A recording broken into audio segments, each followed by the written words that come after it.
Hello दोस्तों, कृपया निर्मल music world को सब्सक्राइब करें और अगली वीडियो पाने के लिए बेल आइकन जरूर दबाएं। आज वट सावित्री की पूजा है। देश दुनिया की वे तमाम सुहागिन औरतें जो बरगद वृक्ष की पूजा करके ईश्वर से अपने पति की लंबी आयु की कामना करती हैं। आइए सुनते हैं पुराणों में वर्णित सावित्री की कथा। राजर्षि अश्वपति की एकमात्र संतान थी सावित्री।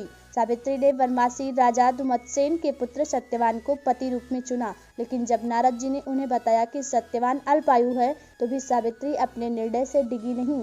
वह समस्त राजवैभव त्याग कर सत्यवान के साथ उनके परिवार की सेवा करते हुए वन में रहने लगी। जिस दिन सत्यवान के महाप्रयाण का दिन था, उस दिन वह लकड़ियां काटने जंगल गए। वहां मूर्छित होकर गिर पड़े। उसी समय यमराज सत्यवान के प्राण लेने आए। 3 दिन से उपवास में रह रही सावित्री उस घड़ी को जानती थी, अतः बिना विकल हुए उन्होंने यमराज से सत्यवान के प्राण न लेने की प्रार्थना की, लेकिन यमराज नहीं माने। तब सावित्री उनके पीछे पीछे ही जाने लगी। कई बार मना करने पर भी वह नहीं मानी, तो सावित्री के साहस और त्याग से यमराज प्रसन्न हुए और कोई 3 वरदान मांगने को कहा।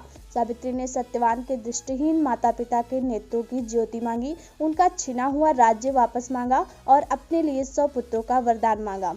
तथास्तु कहने के बाद यमराज समझ गए कि सावित्री के पति को साथ ले जाना अब संभव नहीं है, इसलिए उन्होंने सावित्री को अखंड सौभाग्य का आशीर्वाद दिया और सत्यवान को छोड़कर वहां से अंतर्ध्यान हो गए। उस समय सावित्री अपने पति को लेकर वट वृक्ष के नीचे ही बैठी थीं, इसलिए इस दिन महिलाएं अपने परिवार और जीवन साथी की दीर्घायु की कामना करते हुए वट वृक्ष को भोग अर्पण करती हैं, उस पर धागा लपेटकर पूजा करती हैं। अंत में आप सभी को वट सावित्री की ढेर सारी शुभकामनाएं। आप सभी का सुहाग, हर स्त्री का सुहाग बना रहे, मैं ईश्वर से यही कामना करती हूँ और मेरा भी प्राण प्रिय हमेशा स्वस्थ सलामत रहे।